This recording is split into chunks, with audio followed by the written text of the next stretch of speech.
Welcome back, everyone, to the Research Works podcast here in Slovenia, EACD 2023. And I have yet another guest who's literally just come from her presentation.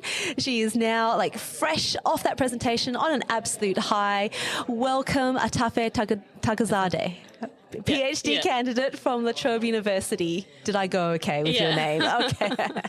Thank you so much for joining us today. I know that presenting your work in a place like this, especially when English is not your first language, I have to say I just admire that so much. So congratulations on that and being so close to finishing your PhD. Thank you. The topic of your title, or the topic that you gave for the presentation, really caught my attention because I think we need more of this, and it is titled Development and Psychometric Properties of the Upper Limb Motor Learning Strategy Tool for Children with Cerebral Palsy. Love it. It's a bit of a tongue twister, I have to say. Tell me a little bit about why and how you found yourself looking into this and doing your PhD in this area.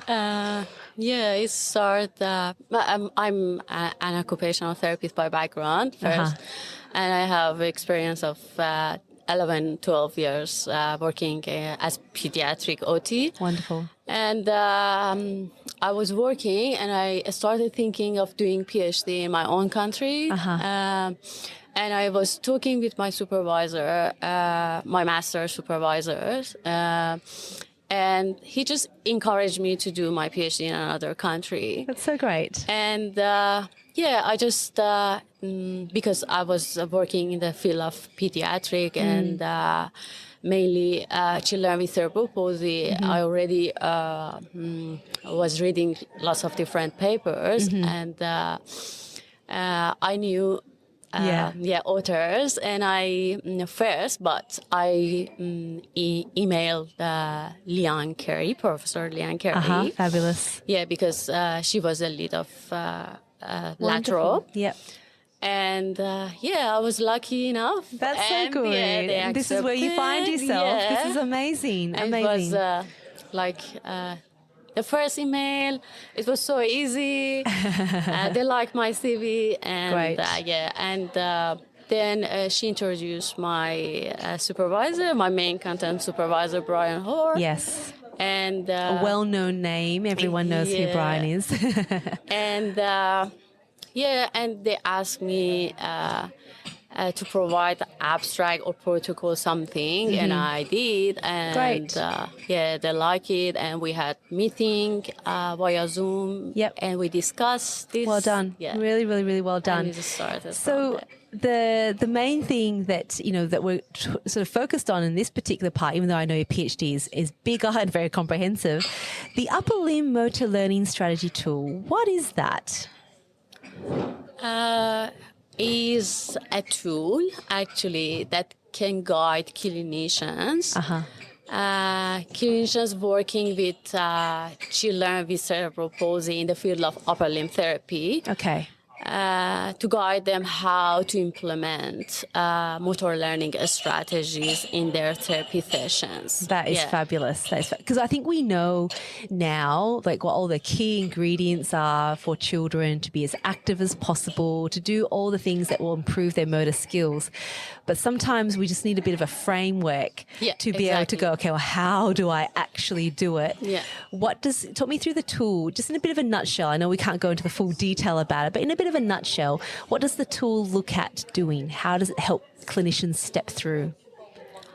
As you know, there are lots of different tools in the field. Yeah. But I think none of them are really comprehensively include all of the strategies that can be used in clinical practice. Yeah, okay. First, and or they are like a documentation tool, just scoring the implementation of strategy. They are not like a practical guide for clinicians. Yeah.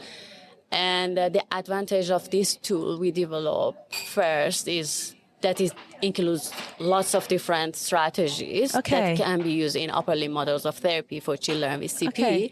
And also it includes a manual with definition, background information, Wonderful. clinical example, and supporting reference for each of the strategies. Wonderful. And also an online training program, which includes video-based scenarios to illustrate how these strategies can be operationalized or implement in therapy sessions. Oh, so I love that. So we've been talking actually a fair bit to researchers over this conference already, saying we can't just do things with just one approach where we can just give the information, whether it's to children or families or therapists. You can't just give them the information without all the supporting things around it. And it sounds like this has all of the tick boxes. You've got the support, you've got the video, you've got the training. Yeah, exactly. That's amazing. And the manual also has the information that clearly explain how, why, and when we need to apply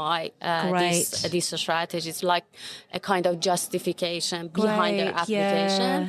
So it helps us to clinically reason why we're doing what we're doing, not just carrying it out. Yeah, exactly. And also, like the tool also includes a checklist. It's just have a categorical rating system. Absence and presence of the strategy is not giving a score. Yes. And also has a section provides some space for clinicians to prompt them how they can done differently in their future session, like a self-reflection. So you can reflect. Yeah, that's a wonderful tool.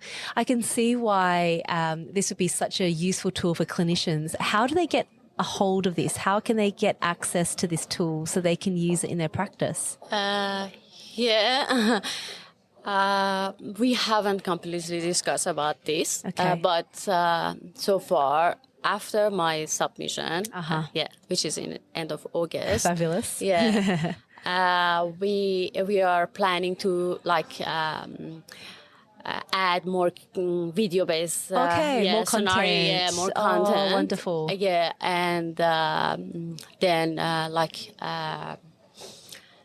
develop a web-based training. Oh, fabulous. Yeah, with my supervisors. And also I recently submitted the papers.